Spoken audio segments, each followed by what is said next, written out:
نحمدہ ونصلی علی رسولہ الکریم اما بعد فاعوذ باللہ من الشیطان الرجیم بسم اللہ الرحمن الرحیم رب اشرح لی صدری ویسر لی امری واحلل عقدۃ من لسانی یفقہوا قولی رب یسر ولا تعسر وتمم بالخیر اللہم فقہنا فی الدین۔ سورۃ البقرہ آیت نمبر 239، لفظی ترجمہ، روٹ ورڈ اور تفسیر۔ فَإِنْ خِفْتُمْ، پھر اگر ڈرو تم، فَرِجَالًا تو پیدل یا پاؤں پر، یعنی پیدل پڑھ لو نماز، او یا رکباناً سوار ہو کر، فَإِذَا، پھر جب، تم امن میں آ جاؤ، خوف دور ہو جائے، فَاذْكُرُوا اللَّهَ تو ذکر کرو اللہ کا، یاد کرو اللہ کو، کما جیسا کہ علمکم اس نے سکھایا تم کو، علمہ یعلم تعلیم، کیا سکھایا؟ ما جو، لم نہیں، تکونو تھے تم، تعلمون تم جانتے، علم رکھتے۔ تفسیر۔ بسم اللہ الرحمن الرحیم۔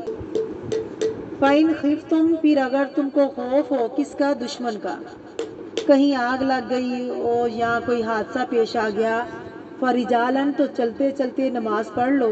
دیکھیے دین کی سہولت، اگر کسی بھی جگہ ایسی سچویشن ہو کہ رش ہو، بھاگ دوڑ ہو، تو قوموا نہیں ہوگا، پھر فَرِجَالًا ہوگا، پھر چلتے چلتے نماز پڑھنی ہوگی۔ ایک طرف آئیڈیل سچویشن بتا دی گئی، ایسی نماز ہونی چاہیے، اور دوسری طرف اگر ایسے حالات نہیں ہیں تو پھر کیا ہے؟ ایکسیپشنل صورتوں میں نماز نہ چھوڑو، حفاظت تب بھی رہے گی، آپ چلتے ہو بھی پڑھ سکتے ہو۔ بخاری شریف میں اس کے بارے میں احادیث موجود ہیں کہ کس طرح چلتے ہوئے نماز پڑھ سکتے ہیں، بس وقت کی پابندی ہونی چاہیے، اور رکباناً یا سواری کی حالت میں، مثلا جہاز میں ہے، جہاز روکنے کی کوئی جگہ نہیں ہونی تو پھر وہیں پڑھ لیں، اگر اپنی گاڑی ہے تو کسی جگہ رکیں اور پیٹرول پمپ پر روک کر نماز پڑھ لیں، یا پھر سواری کی حالت میں ہی پڑھ لیں۔ فَإِذَا أَمِنْتُمْ، جب تم امن میں آ جاؤ، خوف دور ہو جائے تو کیا کرو؟ فَاذْكُرُوا اللَّهَ تو یاد کرو اللہ کو، کما جیسا کہ علمکم جیسا کہ اس نے سکھایا تم کو، ما لم تکونوا تعلمون جو تم نہیں جانتے تھے۔ تو گویا ضرورت کے تحت نماز میں حرکت کی جا سکتی ہے، سفاری پر نفل نماز پڑھی جا سکتی ہے، نبی پاک صلی اللہ علیہ وسلم سے ثابت ہے، خواہ سمندر میں ہو، جہاز پر ہو یا کار پر ہو، آپ نفل نماز تو ہر جگہ ادا کر سکتے ہیں۔ فرض کے لیے اگر بس میں ہے تو روک لیجئے، اگر بس میں نہیں تو پھر سواری پر ہی پڑھ لیں، لیکن نماز نہ چھوڑیے، کیونکہ حافظوا علی الصلوات کی بات ہو رہی ہے۔ پھر کہا اگر حالات درست ہوں تو واپس اپنی روٹین پر آ جائیں، سفر ختم ہو، گھر پہنچیں تو پھر قوموا للہ قانتین کریں۔ اگر نماز میں کھڑے ہوں تو اللہ کا ذکر کرو، اللہ کو یاد کرو۔ یاد کہاں ہوتی ہے؟ دل میں۔ جس میں اللہ کی یاد نہ ہو وہ کیا نماز ہے؟ نماز قائم ہی اللہ کی یاد کے لیے کرو۔ تو نماز اللہ کی یاد ہے، اس میں دل اللہ کی طرف رہنا چاہیے، ادھر ادھر نہ مشغول ہوں۔ قرآن میں یہی ہے کہ اس کی اطاعت نہ کرو جس کے دل کو ہم نے اپنی یاد سے غافل کر دیا۔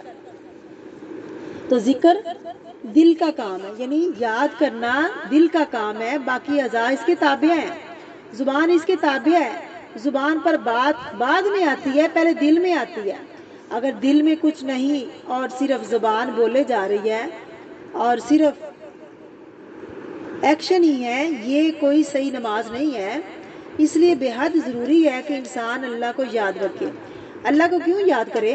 کیونکہ کما علمکم اس نے تم کو تعلیم دی، یہ اللہ کا بہت بڑا احسان ہے، اس نے تم کو سکھایا، بہت سی اور نعمتیں بھی دی، لیکن نعمت علم کی وجہ سے اس کا شکر ادا کرو۔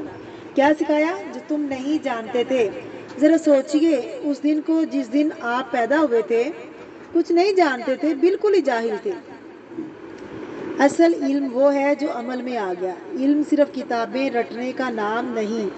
انسان کو اللہ سے عاجزی کے ساتھ مزید علم مانگنا چاہیے۔ نبی کریم صلی اللہ علیہ وسلم نے فرمایا وَقُلْ رَبِّ زِدْنِی عِلْمًا، آپ کہہ دیجئے اے میرے رب میرے علم میں اضافہ فرما۔ یہ ایک بہت خوبصورت دعا ہے جو ایک روایت میں ہے جو امام ابن تیمیہ مانگا کرتے تھے، اللہم یا معلم ابراہیم علمنی، اے اللہ جو ابراہیم کو سکھانے والا ہے تو مجھے بھی سکھا دے۔ سلیمان علیہ السلام کو سمجھ دی، وہ سمجھ مجھے بھی عطا فرما، کیونکہ ایک علم ہوتا ہے ایک سمجھ ہوتی ہے۔ بہت سے لوگوں کے پاس بہت علم ہوتا ہے مگر چھوٹی سی بات کو بھی سمجھتے نہیں، عقل سے عاری ہوتے ہیں۔ تو علم کے ساتھ سمجھ حکمت بہت ضروری ہے، موقع کی مناسبت سے اس پر عمل ضروری ہے۔ یہ حقیقت ہے انسان اس وقت تک جاہل ہے جب تک اللہ رب العزت اس کو نہ سکھا دے۔